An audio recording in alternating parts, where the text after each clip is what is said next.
Hi friends, ಹೇಮರಗು ವ್ಲಾಗ್ಗೆ ಸ್ವಾಗತ. ಎಲ್ಲರೂ ಹೇಗಿದ್ದೀರಾ? ಐ ಹೋಪ್ ಎಲ್ಲರೂ ಚೆನ್ನಾಗಿದ್ದೀರಾ ಅಂದ್ಕೊಂಡಿದ್ದೀನಿ.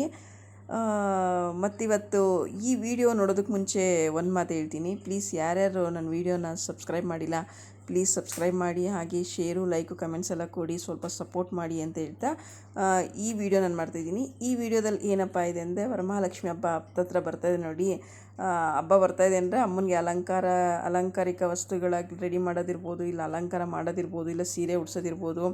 ಈಗಲಿಂದನೇ ಎಲ್ಲ ಪ್ರತಿಯೊಬ್ಬರು ಹೆಣ್ಮಕ್ಳು ಕೂಡ ಶುರು ಆಗುತ್ತೆ. ಹಾಗಾಗಿ ನಾನು ಸುಲಭವಾಗಿ ಸ್ಟಾರ್ಟಿಂಗ್ ಬಿಗಿನರ್ಸ್ಗೆ ನಾನು ಹೇಗೆ ಉಡ್ಸೋದು ಅಂತ ತೋರಿಸ್ತಾಯಿದ್ದೀನಿ ನೋಡಿ. ಇದು ನಾನು ಹಾಫ್ಗೆ ಫೋಲ್ಡ್ ಮಾಡ್ಕೊಂಡಿದ್ದೀನಿ. ಸೀರೆ ಸೆಲೆಕ್ಟ್ ಮಾಡ್ಕೋಬೇಕಾದ್ರೆ ನಾವು ಯಾವಾಗಲೂ ಡಬಲ್ ಕಲರ್ಗೆ ಸೆಲೆಕ್ಟ್ ಮಾಡಿಕೊಂಡ್ರೆ ತುಂಬ ಚೆನ್ನಾಗಿ ಕಾಣುತ್ತೆ. ತೆಳುವಾಗಿ ಡಬಲ್ ಕಲರ್ ಇದು ತೊಗೊಂಡಿದ್ದೀನಿ. ಇದು ನಾನು ಹೇಗೆ ಫ್ಲಿಟ್ ಮಾಡ್ತಾಯಿದ್ದೀನಿ ಅಂದರೆ 4 ಇಂಚಸ್ ಮಾಡ್ಬೋದು. ನಾನು 3 ಇಂಚಸ್ ಮಾತ್ರ ಮಾಡ್ತಾಯಿದ್ದೀನಿ, ಚಿಕ್ಕ ನರಿಗೆ ಬರಲಿ ಅಂತ. ಯಾಕಂದರೆ ಹಾಫ್ ಮರ್ಚಿದ್ದೀನಲ್ವ, ಹಾಗಾಗಿ 3 ಇಂಚಸ್ ಬರುವಂಗೆ ನರಿಗೆ ಹಿಡಿತಾಯಿದ್ದೀನಿ ನೋಡಿ. ನೀವು ಬಿಗಿನರ್ಸ್ ಆದರೆ 3-4 ನರಿಗೆ ಹಿಡಿದ ತಕ್ಷಣವೇ ಕ್ಲಿಪ್ ಹಾಕೋಬೋದು, ಇಲ್ಲಾಂದರೆ ಸೇಫ್ಟಿ ಪಿನ್ ಕೂಡ ಯೂಸ್ ಮಾಡ್ಬೋದು. ಈ ಕಾಸ್ಟ್ಲಿ ಸೀರೆಗಳಿದ್ದರೆ ಸೇಫ್ಟಿ ಪಿನ್ ಯೂಸ್ ಮಾಡಿದ್ರೆ ಸೀರೆ ಹಾಳಾಗುತ್ತೆ. ಹಾಗಾಗಿ ನಾನು ಬಟ್ಟೆ ಒಣಗಾಕ ಕ್ಲಿಪ್ಪೇ ಇರ್ತದೆ ನೋಡಿ, ಅದನ್ನೇ ಯೂಸ್ ಮಾಡ್ತಾಯಿದ್ದೀನಿ. ನನಗೆ ಅಭ್ಯಾಸ ಇದೆ, ನಾನು ಉಡಿಸಿ ಇದು ಪೂರ್ತಿ ನರಿಗೆ ತೆಗೆದು ಹಾಕ್ತೀನಿ. ಬಟ್ ನಿಮ್ಗೆ ಗೊತ್ತಾಗಲಿ ಅಂತ ನಾನು ತೋರಿಸ್ತಾ ಇದ್ದೀನಿ ನೋಡಿ. ಒಂದೇ ಸಮ ಬರಬೇಕು, ಒಂದೇ ಲೆವೆಲ್ ಇರಬೇಕು, ಆಗಲೇ ಉಡಿಸಿದಾಗ ನೆರಿಗೆ ಕೂಡ ತುಂಬ ಚೆನ್ನಾಗಿ ಲಕ್ಷಣವಾಗಿ ಕಾಣುತ್ತೆ ಅಂತ ಹೇಳ್ಬೋದು. ನೀವು ಬಿಗಿನರ್ಸ್ ಅಂದರೆ ನೀವೇನು ಮಾಡಿ ಅಂದರೆ 4 ಫ್ಲೀಟ್ಗೆ ನೀವು ಕ್ಲಿಪ್ ಹಾಕ್ತಾನೇ ಇರಿ. ನೀವು ಫುಲ್ಲು ರೆಡಿ ಮಾಡ್ಕೊಳ್ಳೋವರೆಗೂ ಕೂಡ ಕ್ಲಿಪ್ ಹಾಕಿ. ಇಲ್ಲ ಪರವಾಗಿಲ್ಲ ಸೀರೆ ಅಂತ ಹೇಳಿದ್ರೆ ನೀವು ಒಂದು ಬಂಚು ಸೇಫ್ಟಿ ಪಿನ್ ಕೂಡ ಎಲ್ಲ ಹತ್ರ ಇಟ್ಕೊಂಡಿರಿ. ನೀವು ಸೇಫ್ಟಿ ಪಿನ್ ಕೂಡ ಯೂಸ್ ಮಾಡ್ಬೋದು ನೀವು. ನಾನಿಲ್ಲಿ ಸೇಫ್ಟಿ ಪಿನ್ ಯೂಸ್ ಮಾಡ್ತಾಯಿಲ್ಲ, ನಾನು ಕ್ಲಿಪ್ ಬಟ್ಟೆ ಒಣಗಾಕ ಕ್ಲಿಪ್ಪೇ ಯೂಸ್ ಮಾಡ್ತಾಯಿದ್ದೀನಿ. ನೀವು ಇದೇ ಯೂಸ್ ಮಾಡೋದ್ರಿಂದ ನಿಮಗೆ ತುಂಬ ಈಸಿ ಆಗುತ್ತೆ. ಸೀರೆ ಕೂಡ ಏನೂ ನಿಮಗೆ ಡ್ಯಾಮೇಜ್ ಆಗೋಲ್ಲ.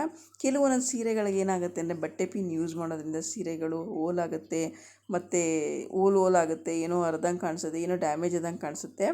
ಮತ್ತು ಅಮ್ಮನ ಸೀರೆಗಳಿಗೂ ಜಾಸ್ತಿ ಇದು ಸೇಫ್ಟಿ ಪಿನ್ ಯೂಸ್ ಮಾಡೋದು ಬೇಡ ಅಂದ್ಕೊತೀನಿ, ಸೇಫ್ಟಿ ಇರಲ್ಲ. ಹಾಗಾಗಿ ನೀವು ಬಟ್ಟೆ ಕ್ಲಿಪ್ಪೇ ಬರುತ್ತೆ ನೋಡಿ, ಅದನ್ನೇ ಯೂಸ್ ಮಾಡಿ 4 ನೆರಿಗೆ ತೆಗೆದು ಜೋಡಿಸಿ ನಿಧಾನಕ್ಕೆ ತಾಳ್ಮೆಯಿಂದ ರೆಡಿ ಮಾಡ್ಕೊಳ್ಳಿ. ಮತ್ತು ಇನ್ನೊಂದೇನಪ್ಪ ಅಂದರೆ, ನೀವು ಕಳಶ ರೆಡಿ ಮಾಡೋದಕ್ಕಿಂತ ಮುಂಚೆನೇ ಸೀರೆನ ರೆಡಿ ಮಾಡಿ ಇಟ್ಕೋಬೇಕು. ನಿಮಗೆ ಸಾಧ್ಯ ಆದರೆ ಬುಧವಾರನೇ ರೆಡಿ ಮಾಡಿ ಇಟ್ಕೊಳ್ಳಿ. ಅಕಸ್ಮಾತ್ ಆಗಲಿಲ್ಲ ಅಂದರೆ ಗುರುವಾರ ಈವ್ನಿಂಗ್ ನೀವು ರೆಡಿ ಮಾಡಿ ಇಟ್ಕೊಂಡ್ರೆ ಆಮೇಲೆ ಕಳಶ ರೆಡಿ ಮಾಡಿ ನೀವು ಸೀರೆ ಉಡಿಸಿ ಕಳಶ ರೆಡಿ ಮಾಡಿ ಅಲಂಕಾರ ಮಾಡಲಿಕ್ಕೆ ತುಂಬ ಟೈಮ್ ಸಿಗುತ್ತೆ ನಿಮಗೆ. ನೀವು ಲಾಸ್ಟ್ ಮೂಮೆಂಟಲ್ಲಿ ಏನಾದರೂ ಕಳಶ ರೆಡಿ ಮಾಡಿ ಸೀರೆ ಉಡಿಸ್ತೀನಿ ಅಂದರೆ ಗಡಿಬಿಡಿಲಿ ಆಗಲ್ಲ.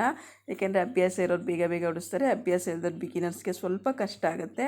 ಹಾಗಾಗಿ ನಾನು ಯಾವ ರೀತಿ ಹೇಳಿದ್ದೀನಿ ಅದೇ ರೀತಿ ನೋಡಿಕೊಂಡು ನೀವು ನಿಧಾನಕ್ಕೆ ಉಡಿಸಿ ಟ್ರೈ ಮಾಡಿ, ತುಂಬ ಚೆನ್ನಾಗಿ ಬರುತ್ತೆ. ನಾನು ಅದಕ್ಕೆ ಅರ್ಥ ಆಗಲಿ ಅಂತ ಹೇಳಿ ನಾನು ಯಾವುದೇ ಕೂಡ ಬ್ಯಾಕ್ಗ್ರೌಂಡ್ ಮ್ಯೂಸಿಕ್ ಕೂಡ ಕೊಟ್ಟಿಲ್ಲ. ನೀವು ವಿಡಿಯೋ ನೋಡಿದ್ರು ಕೂಡ ತುಂಬ ಚೆನ್ನಾಗಿ ಅರ್ಥ ಆಗುತ್ತೆ. ಅದ್ರ ಬಗ್ಗೆ ಕೂಡ ನಾನು ಎಕ್ಸ್ಪ್ಲೇನ್ ಮಾಡ್ತಾಯಿದ್ದೀನಿ. ಒಂದು 2ರಿಂದ 2.5 ಮೀಟ್ರಷ್ಟು ಸೆರಗಿಗೆ ಬಿಟ್ಟು ಆಮೇಲೆ ನೀವು ಮಿಕ್ಕಿದೆಲ್ಲ ನೆರಿಗೆ ಹಿಡಿದ್ರೆ ಸರಿ ಹೋಗುತ್ತೆ. ನಾನು ಮೊದಲೇ ಹೇಳಿದಾಗೆ ನೀವು ಫಸ್ಟು ಸೀರೆ ರೆಡಿ ಮಾಡ್ಕೊಳ್ಳಿ, ಆಮೇಲೆ ಕಳಶಕ್ಕೆ ರೆಡಿ ಮಾಡಿಕೊಂಡು ಆಮೇಲೆ ಸೀರೆ ಎಲ್ಲ ಉಡಿಸಿ. ಯಾಕೆಂದರೆ ಇದು ಸೀರೆ ರೆಡಿ ಮಾಡಿ ಇಟ್ಕೊಳ್ಳೋದು ಸ್ವಲ್ಪ ಟೈಮ್ ತೊಗೊಂಡ್ರೆ ನೀವು ಅದು ಅಮ್ಮನ ಗುಡಿಸೋದಕ್ಕೆ ತುಂಬ ಟೈಮ್ ತೊಗೊಳುತ್ತೆ ಸೆಟ್ ಮಾಡಲಿಕ್ಕೆ. ಹಾಗಾಗಿ ನೀವು ಇದನ್ನು ಫಸ್ಟು ಸೀರೆ ಉಡಿಸಿ ಒಂದು ಕಡೆ ರೆಡಿ ಮಾಡಿ ಇಟ್ಕೊಂಬಿಟ್ರೆ ಸರಿ ಹೋಗುತ್ತೆ. ನಾನು ಯಾವಾಗಲೂ ಅಷ್ಟೇ ಗುರುವಾರನೇ ರೆಡಿ ಮಾಡಿ ಇಟ್ಕೊತೀನಿ.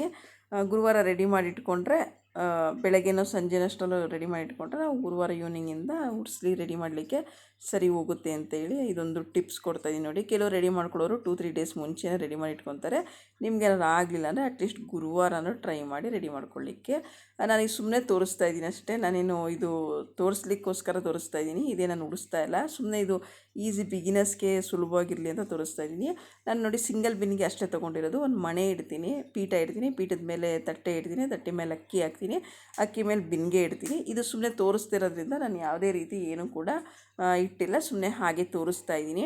ಇದಕ್ಕೆ ನಾನೊಂದು ಮರದ ಸ್ಕೇಲು ನೋಡಿ, ನಾನು ಯಾವಾಗಲೂ ಮರದ ಪಟ್ಟಿ ಇಟ್ಕೊಂಡಿದ್ದೀನಿ, ಅದು ಮೇಲೆ ಎತ್ತಿಟ್ಬಿಟ್ಟಿದ್ದೀನಿ. ಹಾಗಾಗಿ ನಿಮಗೆ ಸ್ಕೇಲ್ ತೋರಿಸ್ತಾ ಇದ್ದೀನಿ. ಮರದ ಪಟ್ಟಿ ಕೂಡ ಯೂಸ್ ಮಾಡ್ಬೋದು, ಇಲ್ಲಾಂದರೆ ನೀವು ಮರದ ಸ್ಕೇಲ್ ಬರುತ್ತೆ ನೋಡಿ, ಹೊಸ ಸ್ಕೇಲ್, ಅದಾರು ಯೂಸ್ ಮಾಡ್ಬೋದು. ಇಲ್ಲಾಂದರೆ ಕೋಲ್ಗಳು, ಇಲ್ಲಾಂದರೆ ಬಟ್ಟೆ ಹ್ಯಾಂಗರ್ ಬರುತ್ತೆ ನೋಡಿ, ಅದನ್ನು ಕೂಡ ಬೆಂಡ್ ಮಾಡಿ ನಮ್ಗೆ ಯಾವ ರೀತಿ ಬೇಕೋ ಆ ರೀತಿ ಮಾಡ್ಕೋಬೋದು. ಕೆಲವರು 1 ಬಿನ್ಗೆ ಮೇಲೆ 2 ಬಿನ್ಗೆ ಇಟ್ಟು ಎಲ್ಲ ಮಾಡ್ತಾರೆ.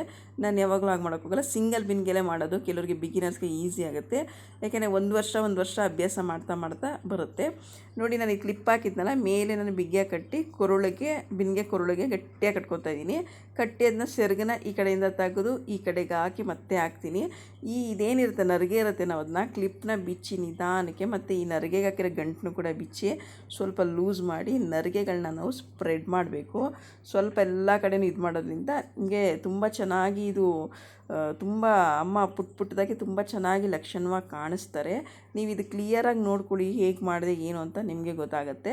ಮೇಲ್ಗಡೆ ಸ್ವಲ್ಪ ಜಾಸ್ತಿ ಬಂದಿದೆ ಅನಿಸ್ಬೋದು, ಅದನ್ನು ನಾನು ಸೈಡಿಗೆ ಮಾಡ್ತೀನಿ. ಹಾಗೆ ನೋಡ್ತಾ ಇರಿ, ಸೈಡಿಗೆ ಮಾಡಿ ಈ ಥರ ತೆಗೆದು ಸ್ಕೇಲ್ಗೆಲ್ಲ ಕ್ಲಿಪ್ ಹಾಕಿ ಸ್ವಲ್ಪ ಅಡ್ಜಸ್ಟ್ ಆಗೋ ತನಕ ನೀವು ಸ್ವಲ್ಪ ಹಿಂಗೆ ಕ್ಲಿಪ್ಪು ಬಟ್ಟೆ ಪಿನ್ನೋ ಯಾವುದು ಕೂಡ ಯೂಸ್ ಮಾಡ್ಬೋದು. ನಾನು ಕ್ಲಿಪ್ಪೇ ಯೂಸ್ ಮಾಡಿದ್ದೆ, ಯಾಕಂದರೆ ಸೀರೆ ಡ್ಯಾಮೇಜ್ ಆಗುತ್ತೆ ಅನ್ನೋ ಉದ್ದೇಶಕ್ಕೆ ನಾನು ಆಲ್ಮೋಸ್ಟ್ ಎಲ್ಲ ಕಡೆಯೂ ಕೂಡ ಕ್ಲಿಪ್ಪೇ ಯೂಸ್ ಮಾಡಿದ್ದೀನಿ.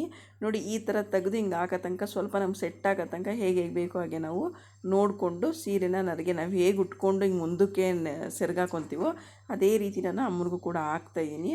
ಆ ಸೆರಗುಗೂ ಕೂಡ ಮತ್ತು ಇದಿದೆ ಸೀರೆ ಸೆರಗಿಗೆ ಮತ್ತು ಇದಿದೆ ನೋಡಿ ಲಾಸ್ಟ್ ಇದಕ್ಕೆ ಎರಡಕ್ಕೂ ಸೇರಿಸಿ ನಾನು ಸೇಫ್ಟಿ ಪಿನ್ ಮಾತ್ರ ಯೂಸ್ ಮಾಡ್ತಾಯಿದ್ದೀನಿ.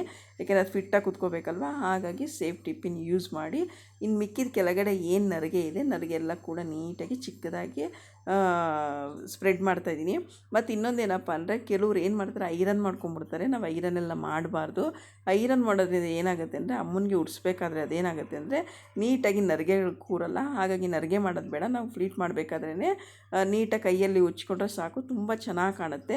ನೋಡಿ ಇದು ಸೊಂಟದ ಪಟ್ಟಿ ಕಟ್ಟಿದ್ದೀನಿ, ಡಾಬಿನೂ ನಾನು ಎತ್ಕೊಂಡಿರಲಿಲ್ಲ ಸುಮ್ಮನೆ, ಯಾಕಂದರೆ ಒಂದು ದಾರ ಕಟ್ಟಬೇಕು, ದಾರದ ಮೇಲೆ ನಾವು ಡಾಬ್ ಹಾಕಿದ್ರೆ ಸರಿ ಹೋಗುತ್ತೆ. ನಾನು ಸುಮ್ಮನೆ 2 ಸರ ಹಾಕಿ ತೋರಿಸ್ತಾ ಇದ್ದೀನಿ.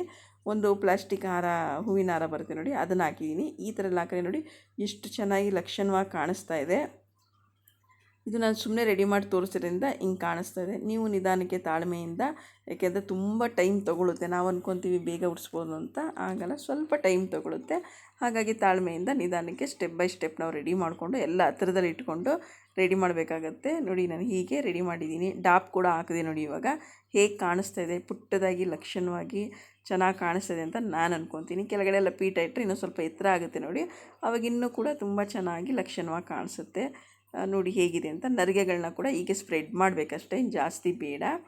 ಇದು ಯಾರು ಕೂಡ ಉಡಿಸ್ಬೋದು, ತುಂಬ ಸುಲಭವಾಗಿದೆ, ಈಸಿಯಾಗಿದೆ. ಬಟ್ ಆದರೆ ಸ್ವಲ್ಪ ತಾಳ್ಮೆ ಇರಬೇಕಷ್ಟೇ. ಸ್ಟೆಪ್ ಬೈ ಸ್ಟೆಪ್ ನೋಡಿಕೊಂಡ್ರೆ ನೀವು ಕೂಡ ಟ್ರೈ ಮಾಡ್ಬೋದು. ಇವತ್ತಿನ ವಿಡಿಯೋ ಇಷ್ಟೇ ಫ್ರೆಂಡ್ಸ್. ನಾನು ಒಂದು ಸಲ ತೋರಿಸೋಣ ಬಿಗಿನರ್ಸ್ಗೆ ಈಸಿಯಾಗಲಿ ಅಂತ ತೋರಿಸ್ತಾ ಇದ್ದೀನಿ. ನೀವೇನಾದರೂ ಟ್ರೈ ಮಾಡಿ, ಯೂಸ್ ಆದರೆ ಒಂದು ಲೈಕ್ ಕೊಡಿ. ತುಂಬ ಏನಾದ್ರು ಇಷ್ಟ ಆದರೆ ನಿಮಗೆ ಒಂದು ಸಬ್ಸ್ಕ್ರೈಬ್ ಮಾಡಿ ಅಂತ ಹೇಳ್ತಾ ಇವತ್ತಿನ ವೀಡಿಯೋನ ಇಲ್ಲಿಗೆ ಎಂಡ್ ಮಾಡ್ತಾಯಿದ್ದೀನಿ. ಹಾಗೆ ವರಮಹಾಲಕ್ಷ್ಮಿ ಹಬ್ಬ ಬರ್ತಾಯಿದೆ. ಅಮ್ಮ ಎಲ್ಲರಿಗೂ ಕೂಡ ಒಳ್ಳೇದು ಮಾಡಿ ಶುಭ ಮಾಡಲಿ ಅಂತ ಹೇಳ್ತಾ ಇವತ್ತಿನ ವೀಡಿಯೋನ ಇಲ್ಲಿಗೆ ಎಂಡ್ ಮಾಡ್ತಾಯಿದ್ದೀನಿ. Thank you. Bye friends.